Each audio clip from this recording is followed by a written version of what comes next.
Dr.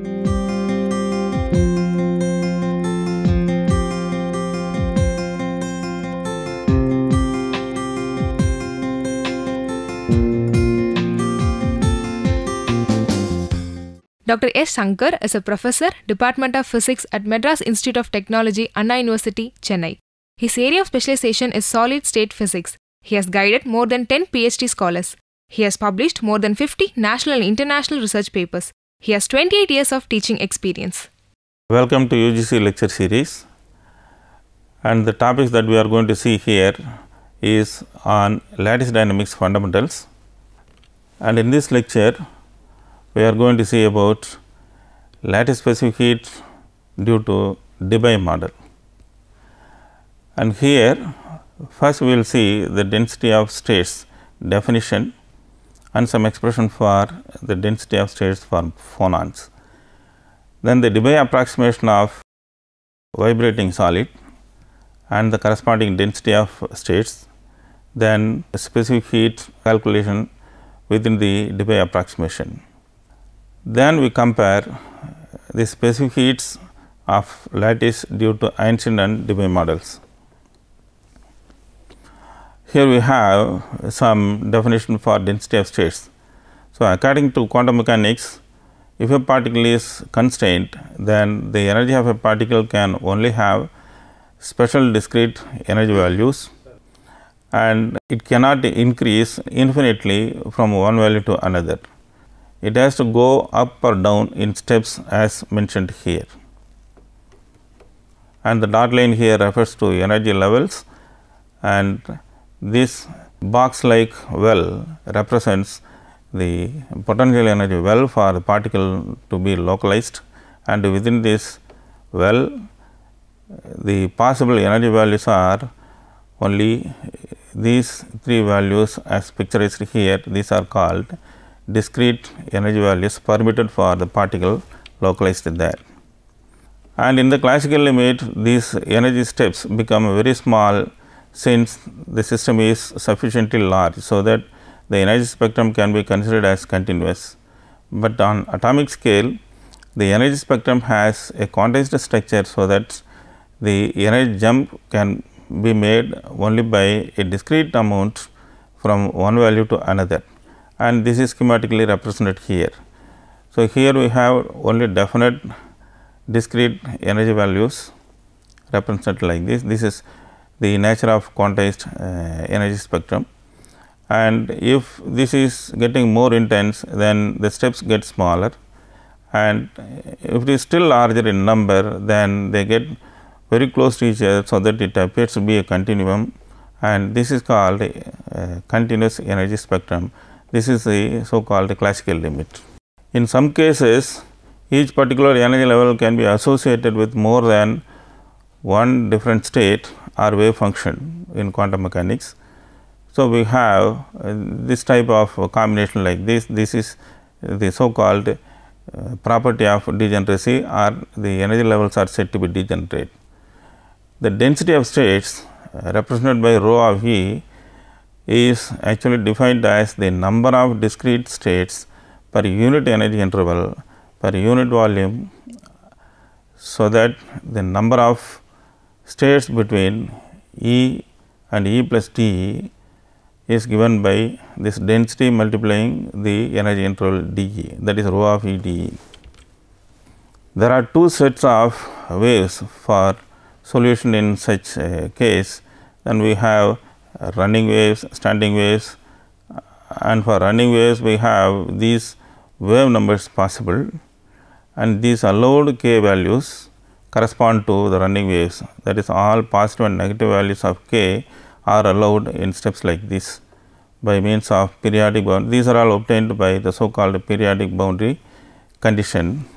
Here the length of the solid L is actually given by the number of atoms multiplying the lattice parameter A, and this is equated to integral multiple of lambda, and from this we obtain possible values of lambda as Na by P, and this should be equivalent to 2 pi by k, and so from this we get the possible values of k, that is a wave number for the waves that can propagate through the solid.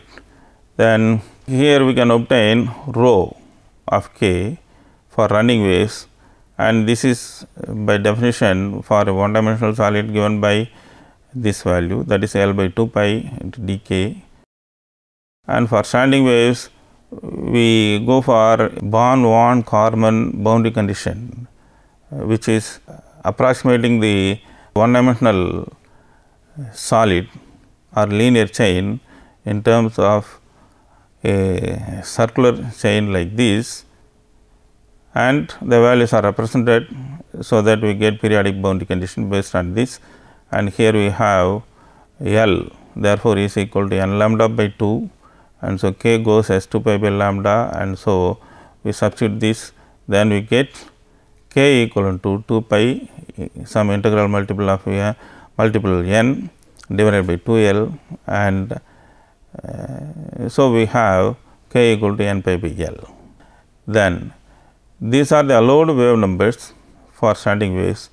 Only positive values are allowed here, and so k equal to 2 pi by l into p, this value for standing waves.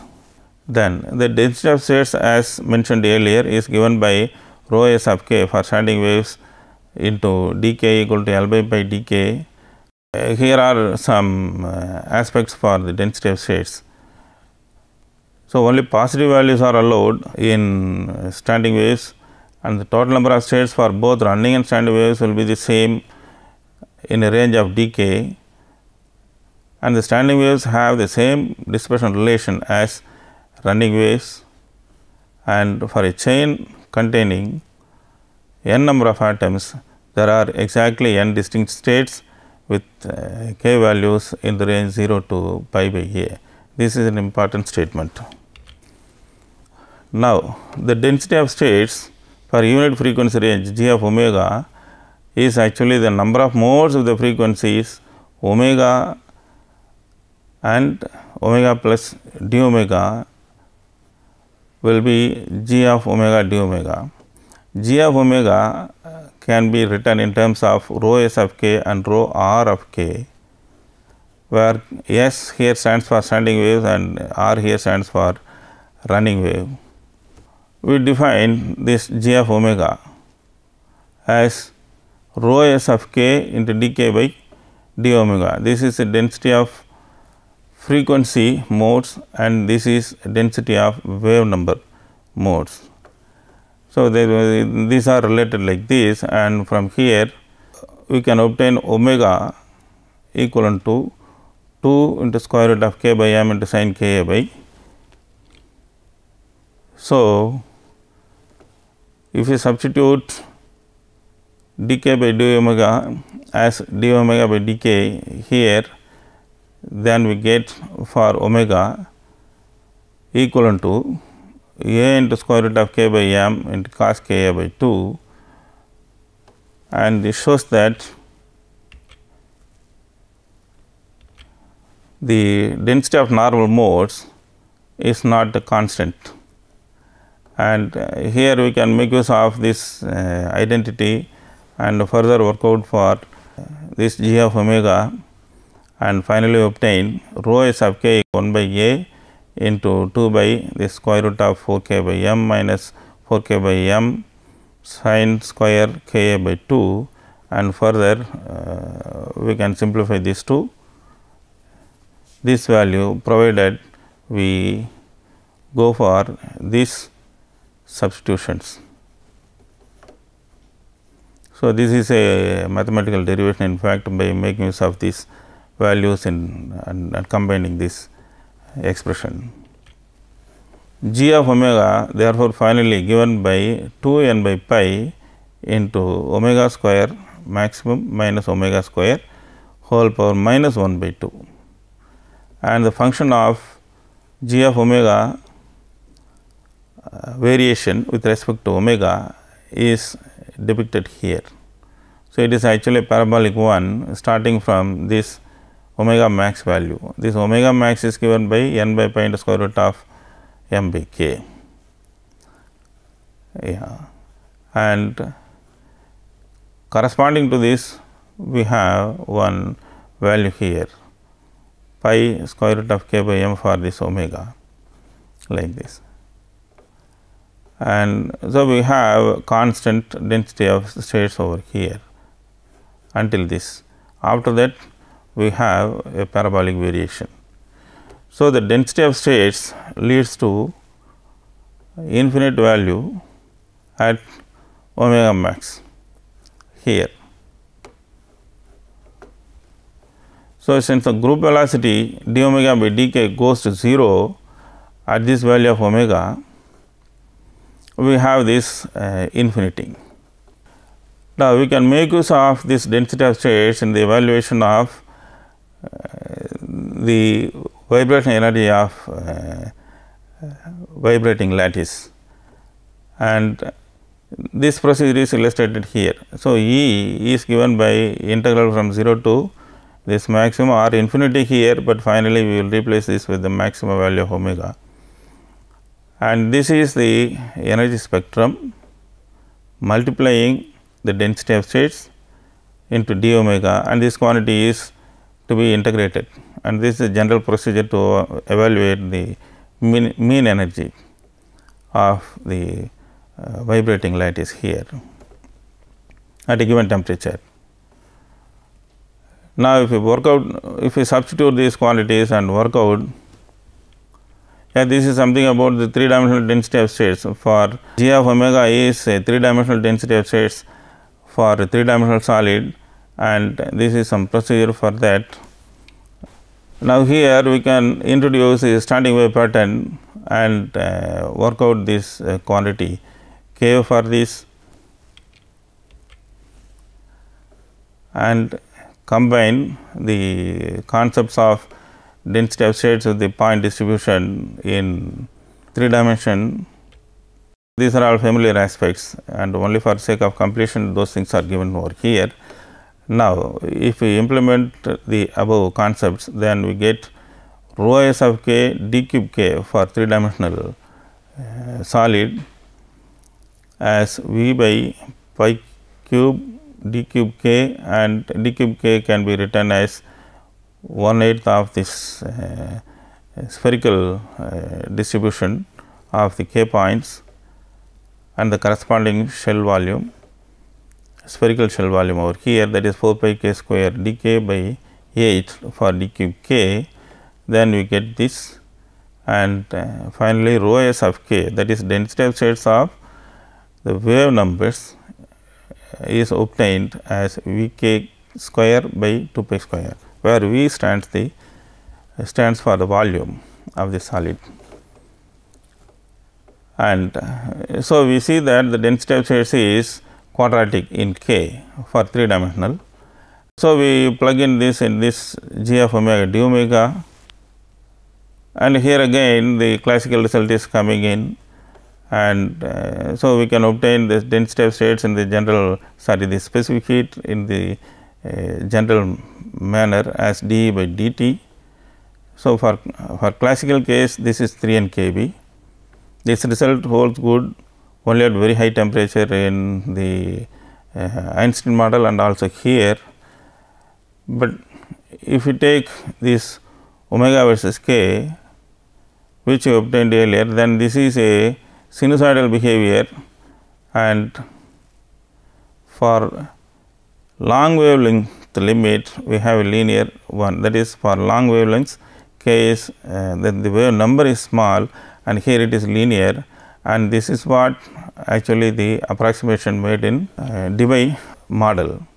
And here we go for some abbreviations, that is the speed of sound given by omega by k, and this is like this, and so we get g of omega as v k square by 2 pi square d k by d omega, and we carry out all such substitutions and derivations. Then finally we get g of omega equal to v omega square by 2 pi square into 1 by v l cube plus 2 by v t cube, where L here stands for longitudinal component of the velocity and T stands for transverse component of the velocity of sound.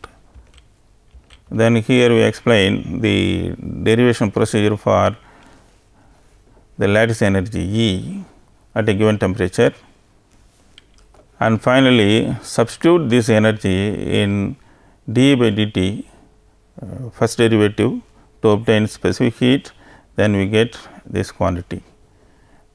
This is the value at low temperature. Then the low temperature limit is given by T less than h cross omega by Kb.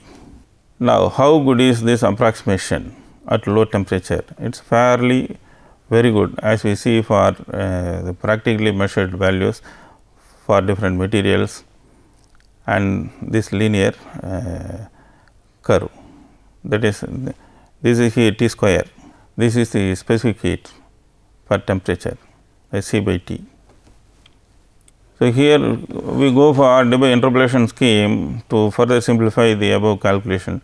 So, we introduce omega equal to Vsk, that is linear dependence of omega with respect to the wave number as mentioned earlier, and this proportionality constant is the speed of sound in the solid.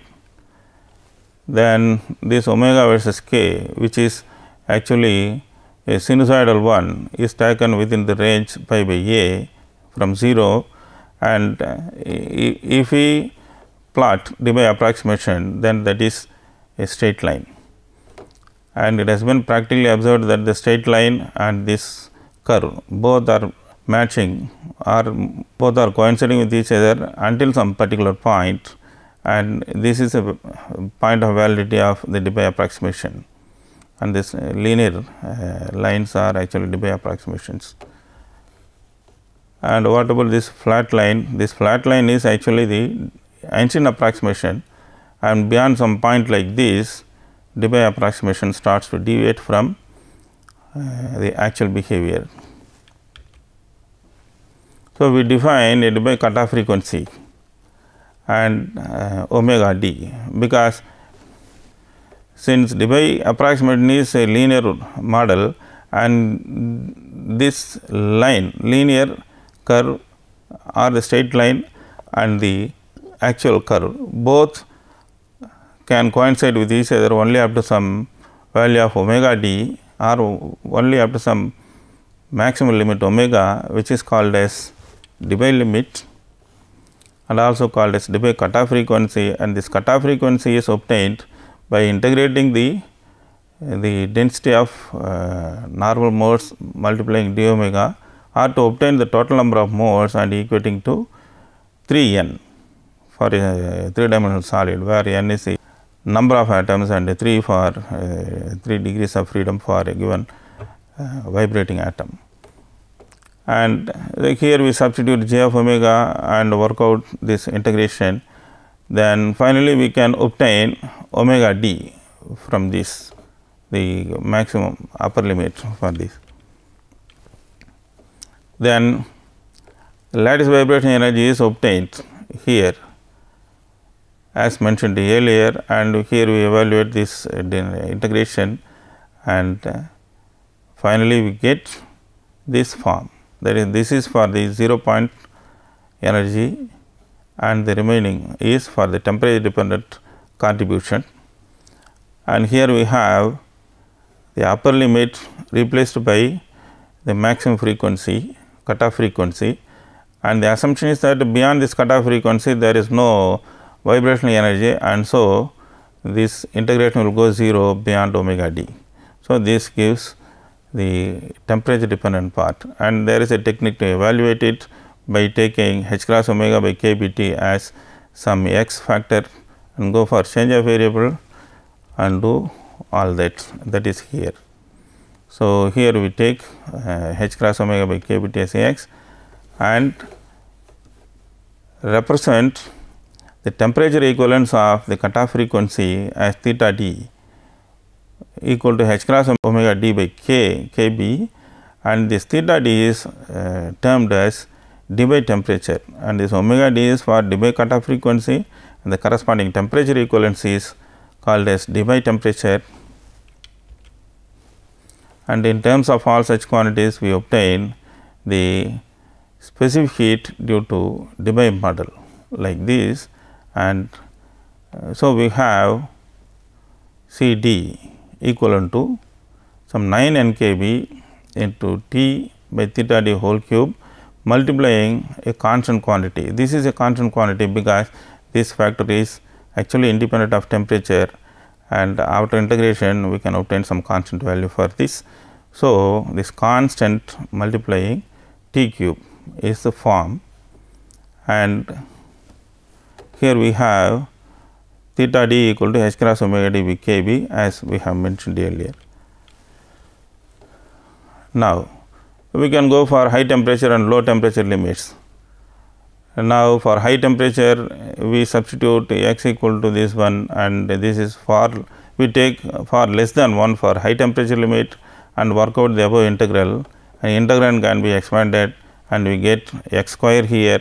So, if we integrate, then we get all things finally reducing to 3 NKB. So, this consistently becomes equivalent to Dulong-Petit limit, that is high temperature limit. Then at low temperature we can obtain in a similar manner T taken to be less than theta d, and we go for the approximation. Finally, we get CD at low temperature going as T cube multiplying the constant. So, integral is evaluated in this case also, and the quantities are obtained. So, low temperature limit of a specific heat is therefore successfully obtained in Debye model, and this gives the properties of the CV versus T behavior. This is also in the same manner, but the only difference between Einstein model and Debye model is that low temperature behavior of T cube is present here, whereas it is not so in Einstein model. And experimentalists actually obtain the Debye temperature value for many solids and tabulated here. So, practically they have fitted the experimental values with this form and obtained theta d, and theoretically also people have calculated, and both of them have been found to be matching very well.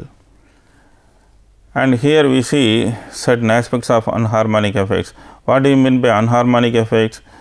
See, so far in the entire theory or the lecture, we have confined ourselves within the harmonic approximation of lattice vibration. That means, every vibrating atom or ion is considered to be a harmonic oscillator, but normally the potential energy of a vibrating atom is not harmonic alone. So, where you see here actually R represents the deviation from the lattice position or lattice distance or so, and that is mean separation here.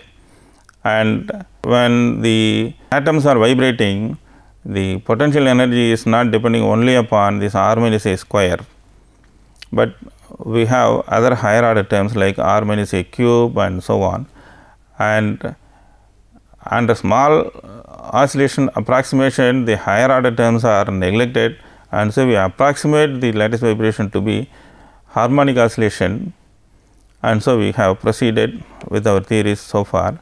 But in practice we have the cubic and quartic terms coming into picture at high temperatures.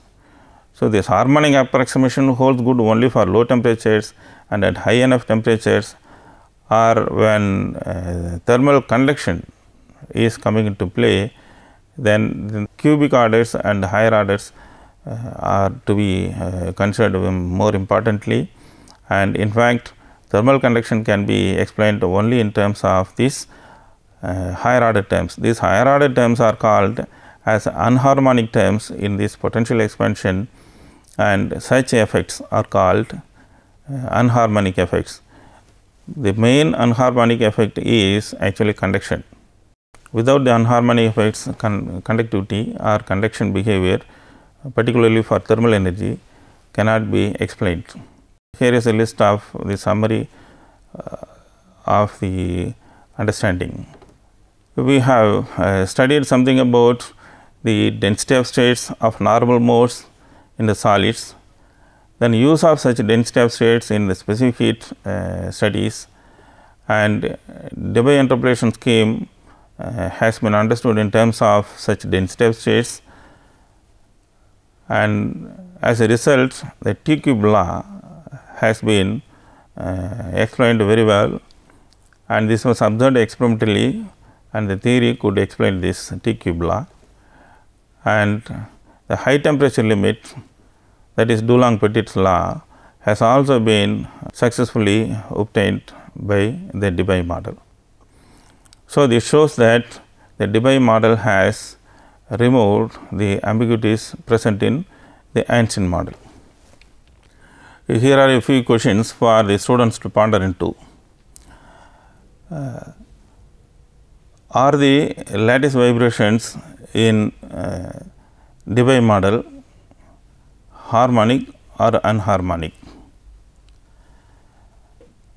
How does the specific heat vary at low temperature in comparison to Einstein model here? What is the functional form of density of states in Debye model with respect to the wave number k? Thank you for being with me so far.